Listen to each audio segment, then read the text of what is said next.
this is the paradise of Stanford. If you haven't been there, you have to come by and take a look. I'm going to turn it into hell very shortly.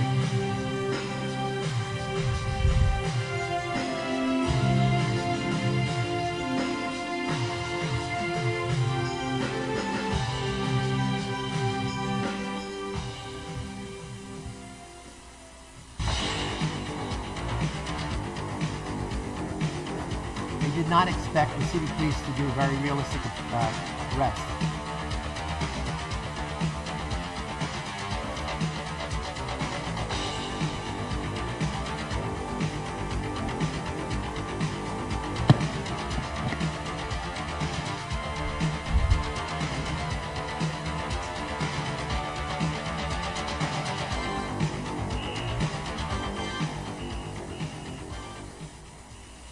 Police car pulls up in front, and a cop comes to the front door, knocks, and says he's looking for me. So they, right there, they took me out the door. They put my hands against the car. It was a real cop car. It was a real policeman, and there were real neighbors in the street who didn't know that I was. This was a experiment.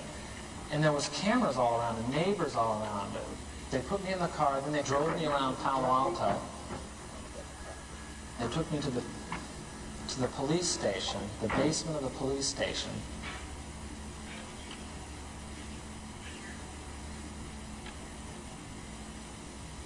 Then they put me in a cell. I was the first one to be picked up, so they put me in a cell, which was just like a room with a door with bars on it. You could tell it wasn't a real jail. They locked me in there in this degrading little outfit. They were taking this experiment too seriously. Indeed we were. This is what one of the guards looked like, with symbols of power, a military uniform, billy club, handcuffs, a whistle, and everybody who dealt with the prisoners had to wear silver reflecting sunglasses. Many of you remember that's the key element in the movie Cool Hand Luke. It makes people look anonymous and then also feel anonymous. This is the anonymous prison yard we created in the basement at Stanford. And you always begin with degradation rituals in fraternities, in the police, in the military, stripping guys naked, putting bags over their head. In this case, delousing them because the assumption is that they're bringing in lice and germs. And then, of course, with guys, they're always making fun of their small penises. This is what the prisoners looked like. We took away their names, gave them numbers. Instead of shaving their heads, we put in nylon stocking caps. And they had to learn their numbers and live by the numbers. This is the yard in action. This is a solitary confinement, a small closet that prisoners who broke the rules were supposed to be put in only for an hour. Over time, guards left them in for many hours, and at least one time a guard wanted to leave them in overnight.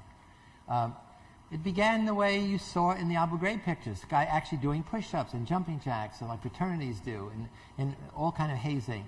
But that gets boring very quickly, and boredom is a major motivator of evil, because you want to do things that are creative so that you're not bored. And you got 8 hours, especially in the middle of the night.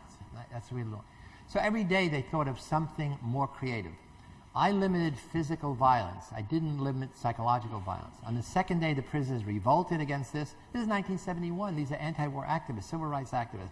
These are kids who don't trust anybody over 30. These are kids who are not conformist until they're in this experiment. And so the guards now break the rebellion, want to crush it, and then they say, these are dangerous prisoners. And after the rebellion, nobody ever used the word experiment again.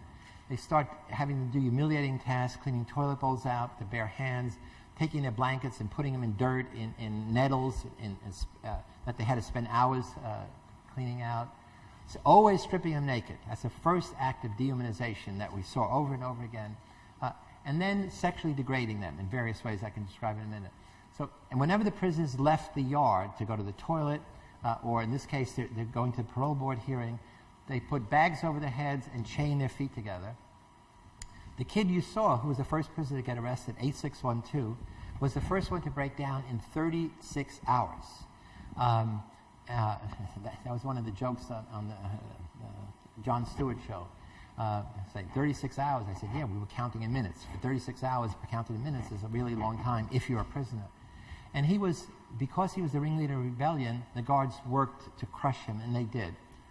The interesting thing, side effect is, in the book, a side story, I have a half an hour, a half a chapter discussing the ethics of this research and all such research.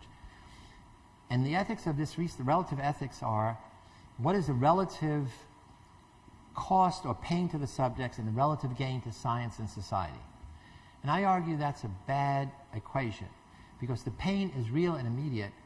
The gain is illusory. You know what? Most experiments don't work, and the guy has suffered. Most experiments work, but it doesn't affect society because it's put in a little journal that nobody reads except psychologists. But nobody's asked the question, is there a gain to the subjects? Doug Corpy, 8612, was so affected by this experience, by losing control, he became a psychology major, got a PhD in Berkeley in clinical psychology. His dissertation is on the shame of prisoners and the guilt of guards, did his internship at San Quentin, and for the past 25 years has been the prison psychologist in the San Francisco County Jail. We have a movie called Quiet Rage in which my students interviewed him. I didn't even know any of that. And they interviewed him and he said, my whole life has been organized around what can I do to raise the dignity of prisoners and at the same time minimize the potential for sadism of guards. So if that was the only thing that came out of the study, it changes that simple ethical equation. And so once he broke down, that was the model of how to escape, of how to exit. And each day thereafter, for the next 4 days, other prisoners broke down in the same way, crying, screaming, irrational thinking. So the study, which was supposed to go for 2 weeks, I had to end in 6 days because I no longer could go to sleep not being able to predict what the guards would do. The sexual thing didn't start till halfway through. The guards didn't even use obscenities. Once they did, the first time they used obscenities, then it just opened that testosterone door. And so now they're saying, see the hole in the floor? Fuck it. And the kids are doing push-up. You're Frankenstein. You're Mrs. Frankenstein. Walk like Frankenstein. Pushing them together. Tell them you love them. Pushing them in. All the homophobic thing. Okay, your female camels bend over. When the prisoners bend over, they have smocks with no underpants. They bend over, their butts are showing. Your male camels, get behind them. Hump them. Oh, it's funny. Double entendre. And in 5 days, college students are making other college students simulate sodomy. No different than what the scenes you saw in Abu Ghraib simulating fellatio. We have a wonderful website, but it's prisonexp.org, but I just made a new website called lucifereffect.com, which is, it's really extraordinary. We're working with Scott Plouse from Wesleyan and a former student of his, Mike Lestick.